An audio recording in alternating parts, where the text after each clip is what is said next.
안녕하십니까. 인도네시아 대표팀과 23세, 그다음 19세 대표팀을 겸임하고 있는 피지컬 코치 이재홍이라고 합니다.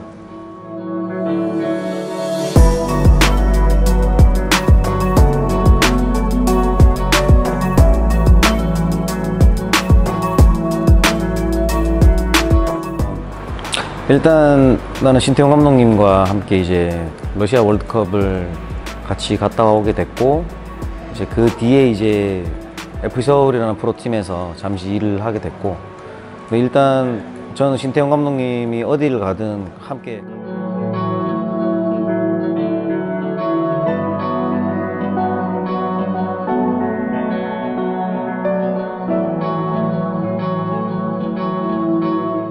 물론 이제 처음에는 이제 제가 2년 전에 19세 대표팀 소속으로 AFC 챔피언십을 인도네시아에서 할 때 왔었어.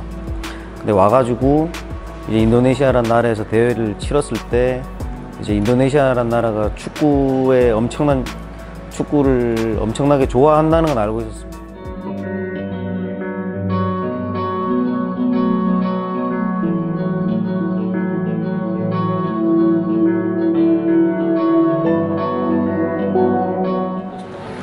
일단 제가 11살 때부터 축구선수 생활을 했었고, 그 다음에 이제 2000년 때는 이제 17세 청소년 대표도 했었지만, 이제 내가 그때 너무 심하게 부상으로 다쳤어요. 다쳐서 이제 내가 원하는 대학교에도 못 갔고, 또 이제 18세 대표도 그렇고 19세 대표도 부상으로 이제 못 가는 상황이었기 때문에 나는 좀 약간 20살에 축구선수를 빨리 은퇴를 했습니다. 빨리 은퇴를 해서 이제 그 당시 때 이제 20살 때가 우리나라로 따지면 2002 월드컵이 있었던 시기인데, 이제 그때 정말 제가 월드컵을 보면서 아, 이렇게 피지컬 트레이너라는 직업이 있구나.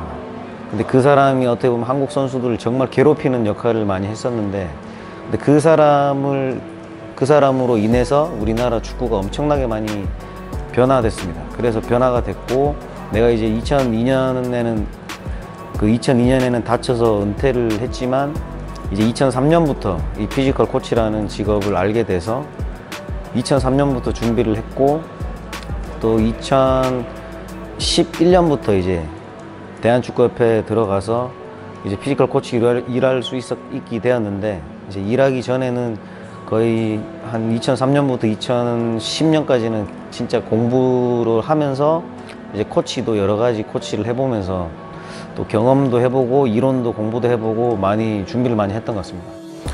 일단 대한축구협회 들어오기 전에 내가 세종대학교라는 팀에서 수석 코치를 했었고, 그 다음에 이제 대한축구협회 들어오고 나서는 이제 2011년에는 이제 그 올림픽 대표팀 그 피지컬 코치로, 어시스턴트 피지컬 코치로 일을 했고, 2012년에는 여자 20세 월드컵 팀의 피지컬 코치를 했고, 그 다음 2013년에는 여자 19세 팀의 코치를 했고, 그 다음 여자 A 대표팀의 피지컬 코치를 했고, 그리고 2014년에는 남자 19세 대표팀과 남자 16세 대표팀 피지컬 코치를 동시에 겸임을 했었습니다. 그리고 2015년에는 남자 17세 대표팀 월드컵 그때 준비를 했고, 그리고 2016년에는 그 중국의 상하이 선신이라는 프로팀으로 가서 있었고, 그리고 2017년에는 부산 아이파크라는 한국의 K리그 팀에 있었고, 그다음 2017년에 그 부산 아이파크 프로팀이 있을 때 신태용 감독님께서 다시 한번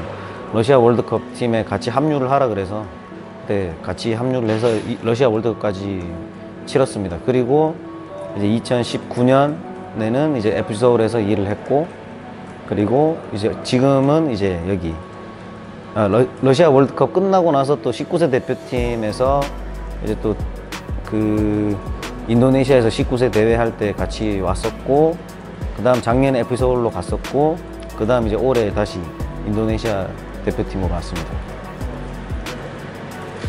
그리고 이제 대한축구협회에 있을 때는 제가 이제 그 각 연령별 대표 선수들의 그 피지컬 테스트 데이터, 그 피지컬 테스트 프로젝트 총괄 담당을 제가 했었습니다. 그리고 한 가지 중요한 거는, 원래 신태용 감독님이 20세 월드컵 맡으셨을 때 2017년에 근데 그때 내하고 같이 하자고 하셨는데 축구협회 고위 관계자가 내보고 그때 부산 아이파크가 회장팀이거든. 부산 아이파크가 대한축구협회 회장팀이야.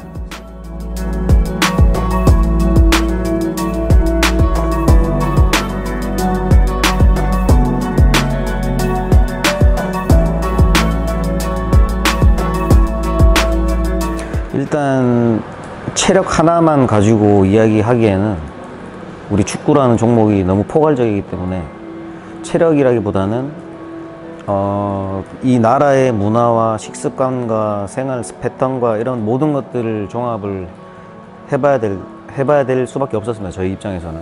그래서 일단 그냥 단편적으로 체력적으로만 보면 스피드나 이런 부분들은 한국 선수들하고 큰 차이는 없는 것 같은데, 이제 뭐 약간 유산소 지구력이나 유무산소 파워 지구력이나 경기를 90분 끝까지 유지할 수 있는 능력이 경기 영상을 봐도 그렇고 이제 피지컬 테스트를 통해서 봤을 때도 그렇고 이제 선수들이 끝까지 힘든 상황에서 버티고자 하는 그런 부분들이 아무래도 한국 선수들과 비교했을 때는 좀 많이 부족했던 거라고 나는 판단이 듭니다. 판단도 들고, 또 특히 제 개인적인 생각이지만 인도네시아 사람들을 봤을 때 되게 친절하고 착하고 되게 순진한 것 같아요.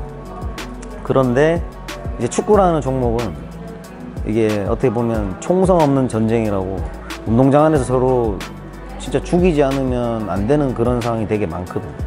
그만큼 터프한 스포츠고 거친 스포츠고 어떻게 보면 정말 타이트한 스포츠인데, 이게 약간 경기에 임하는 자세나 훈련에 임하는 자세를 봤을 때 뭔가 약간 모든 것을 걸고 한다는 느낌은 제가 별로 못 받았습니다. 그래서 이제 훈련에 대한 태도, 그리고 특히나 또 식습관, 고랭이나 이런 부분들을 되게 많이 먹던데 그렇게 먹어서는 몸이 파워가 있을 수가 없습니다. 그래서 먹는 것도 정말 잘 먹어야 되는데 이제 프로틴, 그러니까 고기, 육류 위주, 그 다음 생선이나 이런 부분들, 그런 것들이 정말 중요한데 생각보다 잘 안 먹더라고요. 또 먹는 것도 유심히 살펴보니까 되게 약간 음식들을 조금씩 먹더라고요. 근데 음식이 정말 제일 중요한 게, 우리 사람이 훈련을 하게 되면 에너지를 쓰게 되고, 에너지를 쓰게 되면 에너지를 채워 넣어야 되는데 에너지를 채워 넣지를 못하는 것 같아요.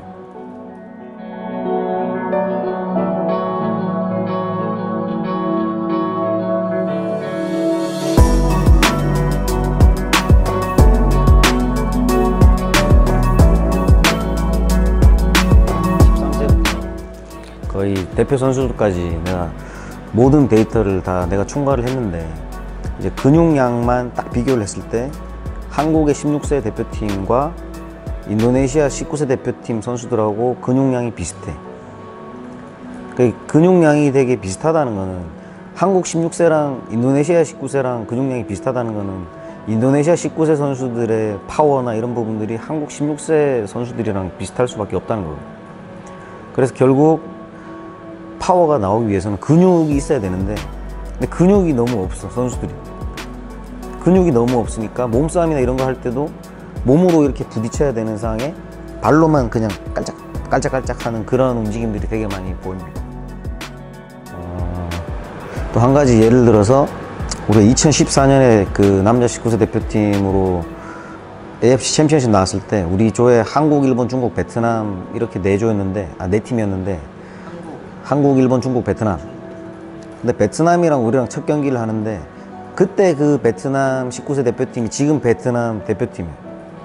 근데 얘네들이 우리랑 경기하는데 전반에 우리가 되게 많이 밀렸거든. 되게 밀렸는데 이제 후반 돼가지고 우리가 좀 힘 좋고 빠르고 키 큰 애들을 교체로 넣었어. 그리고 후반에 우리가 이제 들어가서 6대0으로 경기를 이겼는데, 6대0인가 6대1인가 아무튼 이겼는데, 그때 이제 한 선수가 저한테, 베트남인들이 진짜 공은 잘 차는데 옆에 가서 이제 오니까 손으로 이렇게 밀었대. 손으로 밀었는데 애가 붕 뜨더래. 그냥 그 말은 애들이 체중이 안 나가고 파워가 없고 근육이 없다 보니까 이제 몸에서 밀리는 거지, 아무리 기술이 좋아도. 그래서 거기에서 큰 차이가 났어. 베트남은. 근데 지금 베트남 같은 경우는 웨이트 트레이닝 엄청나게 했거든요. 몸이 커지니까 그만큼 또 기술이 더 빛이 나는 거죠. 그 당시 베트남 대표팀 피지컬 코치 쌤이 내 선생님이고, 지금 베트남 피지컬 코치는 내 제자야 또. 지금 바뀐 거지. 근데 지금 이제 우리가 한국의 피지컬 코치들끼리 우리가 지금 그룹이 있거든. 피지컬 코치 협회도 지금 만들었고, 그래서 우리끼리는 공유를 다 한단 말이야, 이런 것들.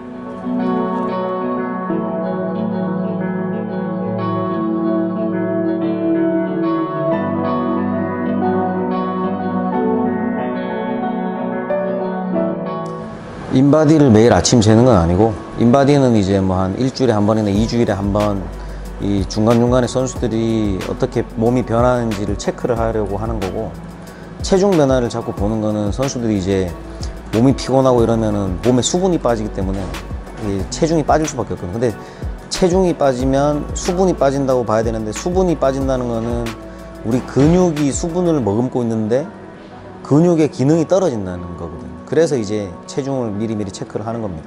매일매일.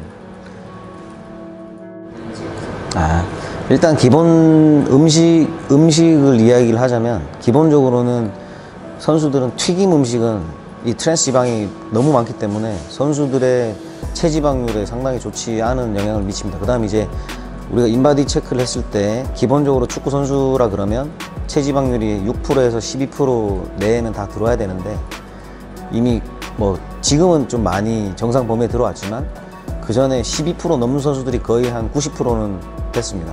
근데 이제 체지방률이 그렇게 높다는 거는 그만큼 뛸 수 있는 몸의 준비가 안 돼 있다는 거기 때문에, 우리가 이제 그 부분은 운동에서 문제가 될 수도 있고 식습관에서 문제가 될 수 있는데, 제가 기본적으로 봤을 땐 두 가지 모든 부분에서 문제가 있었다고 저는 생각을 합니다. 그래서 식습관에서는 일단 튀김은 절대 먹으면 안 되고, 그 다음에 좀 샐러드도 너무 안 먹는 거를 제가 느꼈고, 샐러드도 더 먹어야 되고, 그 다음에 탄수화물, 특히 이제 밥 같은 거를 생각보다 되게 많이 먹더라고요. 밥은 많이 먹는데 이제 프로틴, 그러니까 고기나 그 생선류는 생각보다 또 안 먹더라고요. 근데 우리가 근육이 프로틴으로 돼 있기 때문에, 근데 근육을 훈련을 해서 훈련을 하면 손상이 가는데, 손상이 간 거를 더 강하게 만들기 위해서는 프로틴이 필요한데, 프로틴을 안 먹으니까 근육이 성장할 수가 없는 거예요. 그래서 우리가 이제 단백질 같은 그 프로틴 같은 거를 조금 더 음식을 섭취를 함으로 인해서 이제 근육이 회복될 수 있도록, 또 근육이 발전될 수 있도록 하는 것이 주 목적입니다. 를 정확하게 진단을 해서 결과를 알아야지.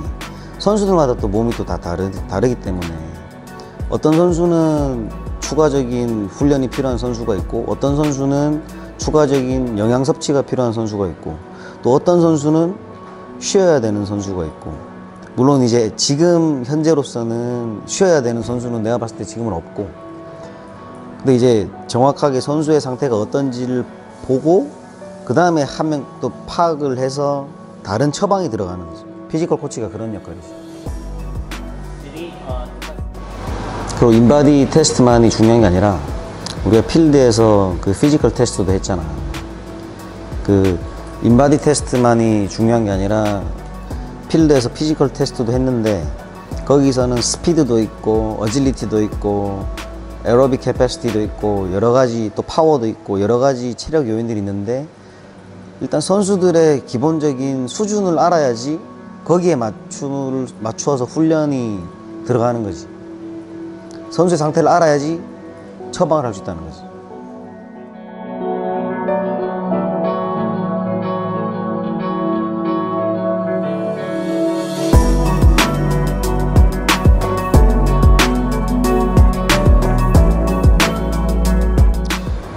일단 그 90분 내내 폭발적인 액션을 유지를 하는 게 제일 중요한데, 제가 인도네시아 대표팀도 그렇고 청소년팀도 그렇고 경기를 봤을 때 선수들이 쥐가 나는 선수들이 없어.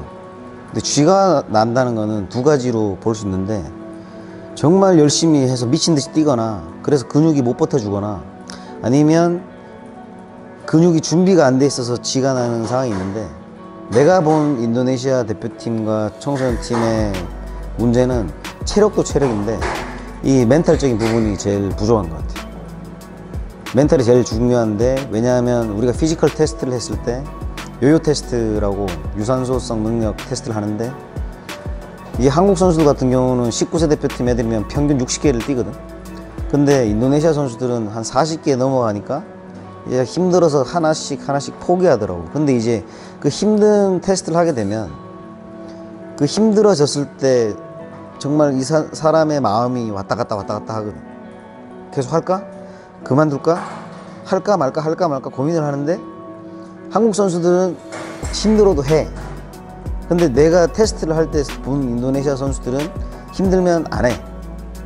근데 경기를 계속 우리가 19세 대표팀 데리고 하다 보니까 힘든 훈련을 계속 하게 하고 버티게 하고 하다 보니까 지금은 엄청나게 발전된 게 눈에 보이거든. 그러니까 선수들이 내가 개인적으로 피지컬 코치지만 우리의 몸 안에 뇌가 있단 말이에요, 뇌가. 근데 뇌가 어떻게 보면 우리의 멘탈을 조종을 하는 기관인데, 힘들면 여기도 같이, 우리 몸이 하나이기 때문에 같이 움직여, 같이. 근데 힘들 때 자꾸 하려고 버티려고 하는 정신적인 부분이 강해야 되는데, 힘들면 포기해버리니까. 근데 이제 포기를 해도 여기 문화는 어떨지 내가 정확하게 모르겠지만, 포기를 해도 그걸 약간 수용을 하는 분위기인 것 같아. 근데 한국에서는 포기하면은 야, 더 뛰어, 막 강압적으로도 뛰기고 막 하거든. 물론 이제 유럽 같은 경우는 강압적으로 안 해도 돼. 왜? 그냥 계약 안 하고 보내버리면 되니까. 근데 우리나라 같은 경우는 안 되는 선수들을 막 끌어올리려고 막 하는 그런 게 있어서 어떻게 해서든 이제 많이 정신적으로 많이 버티게 하려고 하죠. 근데 피지컬적인 것만의 문제는 아니고, 내가 기본적으로 봤을 때 하려는 의지, 그 다음에 악착 같은 마음, 그런 것들이 부족한 것 같아요. 지금 실질적으로 우리가 19세 대표팀 경기하는 거를 GPS 데이터로 봤을 때 지금 12km 뛰는 선수도 있고 13km 뛰는 선수도 있는데, 이거는 한국 선수들하고 비교해도 절대 적게 뛰는 게 아니라 더 많이 뛰면 더 많이 뛰어 지금. 그런데 이제 이렇게 부딪혀야 되는 경합 상황, 이런 경합 상황에서 선수들이 안 된다는 거지 지금. 내가 2014년에 한국 19세 대표팀으로 베트남을 상대했을 때 그때 그 느낌, 지금 인도네시아 선수들이 크로아티아랑 했을 때 부딪혔을 때 엄청나게 큰 차이가 났다는 거지. 그만큼 체격이 아직은 안 된다는 거지. 그렇지만 뛰는 체력은 이제 어느 정도 만들었는데, 이제 막 부딪히기 위해서는 체격적인 부분이 더 중요하다는 거죠.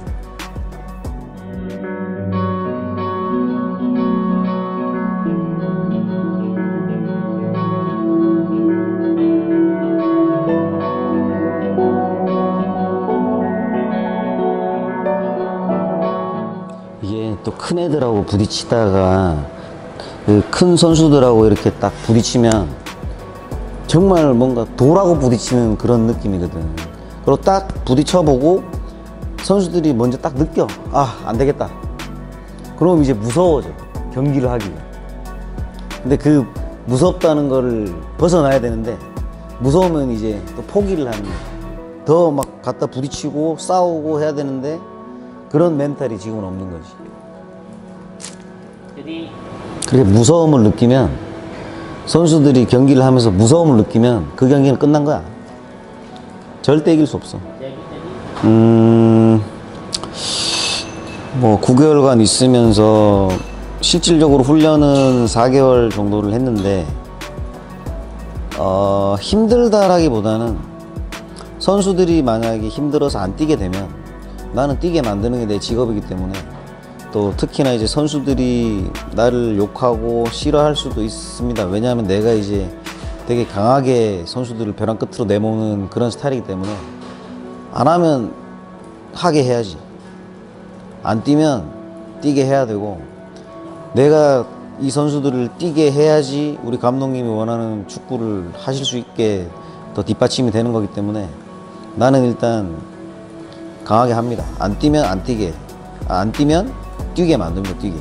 근데 뛰게 만들 때 왜 뛰어야 되는지에 대해서는 설명을 다 해주고, 그 다음에 뛸 수 있는 몸을 만들 수 있도록 먹는 것부터 시작해서 휴식 방법이나 그 다음 수분 섭취부터 시작해서 이런 부분들을 전부 다 하나씩 하나씩 이야기를 해줍니다. 물론 이제 저 혼자서는 다 하기가 너무 어렵기 때문에 여기 지금 뭐 팀 닥터인 디키, 그 다음에 피지오테라피스트인 아셉, 그 다음 뉴트리셔니스트인 리잘, 그 다음 또 세컨 피지컬 코치인 알렉스, 이런 모든 사람들과 함께 협업을 해서 이제 각자의 역할에 충실하면서 선수들이 왜 뛰어야 되고 왜 먹어야 되고 하는지에 대해서 충분히 설명을 해주고 있습니다. 그리고 나는 열심히 뛰게 만듭니다. 저는. 존나 셌냐?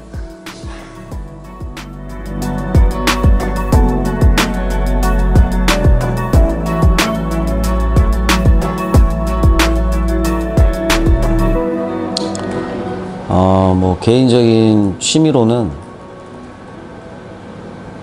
별로 생각해 본 적이 없는데 왜냐면 나는 뭐 축구에 대한 책 보고 그 다음에 이제 뭐 지금은 이제 우리 애기가 이제 9개월이 되어서 이제 애기 크는 거 보고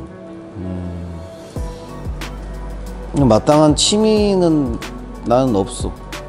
취미가 없고 그냥 뭐 책 보고 그 다음에 이제 뭐 일기 쓰고 내가 어떻게 더 행복하게 살 수 있을까, 또 재밌게 살 수 있을까. 뭐 지금도 당장이 중요하지만 내가 앞으로 살아갈 뭐 10년 뒤, 20년 뒤, 30년 뒤 그때까지 뭐 혼자 그림 그려가면서 그냥 책 보는 게 취미인 것 같아. 그러고 보니까 책 보는 거 말고는 뭐 별로.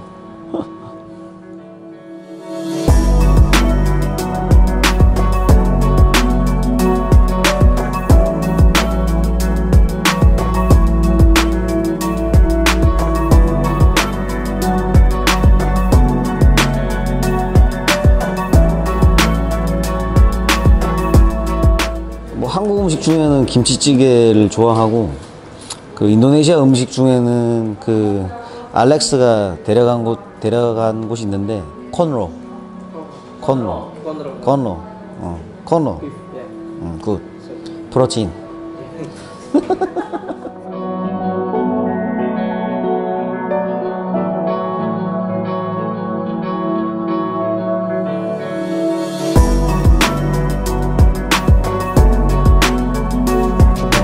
그거에 대해서는 생각을 해본 적은 없는데 난 내가 부상으로 인해서 은퇴를 하고 내가 꿈을 꿔왔던 일을 하고 있고 내가 이제 이 꿈을 이루기 위해서 정말 노력해왔던 그 시간들이 아깝지 않을 정도로 나는 지금 내가 하는 일이 너무 행복하고 또 이제 선수들하고 같이 운동장에서 뛸 수 있고 또 선수들이 잘 뛸 수 있게 만들어주고 그렇게 하는 게 나는 너무 행복한 것 같아. 그래서 나는 어떻게 보면 되게 행운인 것 같아. 지금도 모르겠어. 지금 한국에서 이제 피지컬 코치를 하고 있는 친구들이 또 다 나를 롤모델로 생각을 하고 일을 하고 있는데 또 그거에 따른 또 책임감도 있고 또 그만큼 내가 잘해야 또 내 밑에 후배들과 우리 뭐 한국 축구를 비롯해서 인도네시아 축구나 아시아 축구가 발전할 수 있다고 생각을 하기 때문에 난 좀 책임감도 있지만 그냥 내 일을 나는 사랑하니까 너무 재밌으니까 재밌고 행복하고 사랑하니까 이 일을 계속 하는 것 같아. 근데 내가 어느 순간 정말 힘들다 싶으면 내가 그때는 안 하겠지.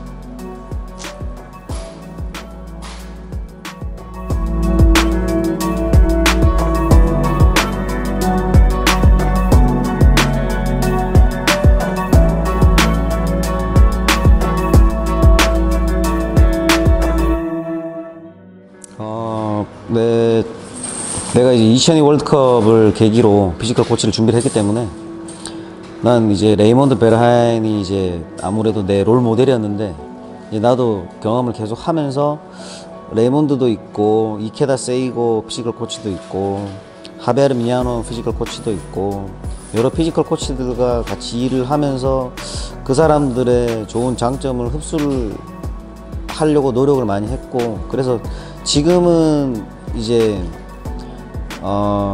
내가 누군가의 롤모델이 되어주고 싶다고 조금 더 노력하려고 지금 생각하고 있습니다. 그리고 그래도 굳이 롤모델을 꼽자면 이제 우리나라에 와서 2002 월드컵 때 엄청난 성공을 거뒀던 그 레이몬드 베라인 같은, 이제 아시아의 레이몬드 베라인이 되는 게 내 롤모델, 내 목표? 네. 아무래도 아시아의 레이몬드가 될 건데, 중요한 건 아시아의 코치 리가 되고 싶다고. 나는 나니까. 나는 나니까.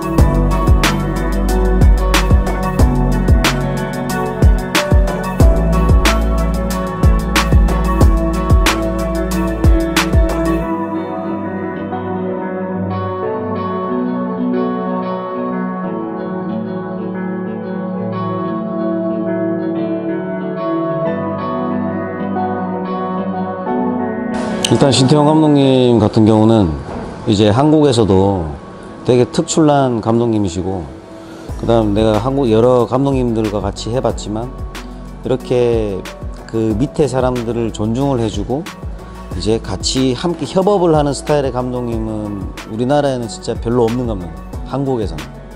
그만큼 또 젊은 나이에 정말 좋은 경험을 많이 하셨고, 또 그만큼 내공도 되게 많이 쌓여 있는데, 근데 지금 우리가 인도네시아에 올 때도 우리가 지금 단기적인 목표가 아니라 장기적인 비전을 보고 감독님과 함께 왔던 이유는 우리가 이 나라의 비전을 봤기 때문에 같이 왔습니다.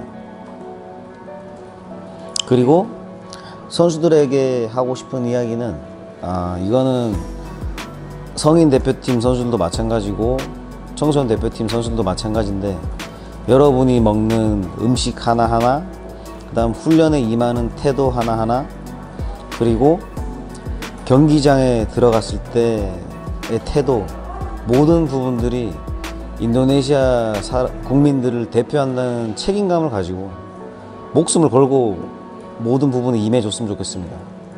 왜냐하면 우리가 월드컵이라는 거는 장난이 아니고 총성 없는 전쟁입니다. 전쟁. 그럼 전쟁을 준비하기 위해서는 목숨 걸고 준비를 해야 됩니다. 그래서 그만큼 모든 부분들을 하나하나 작은 거를 먹더라도 정말 자기가 책임감을 가지고 목숨을 걸고 준비를 해줬으면 좋겠습니다. 왜냐하면 우리는 인도네시아 대표 선수니까.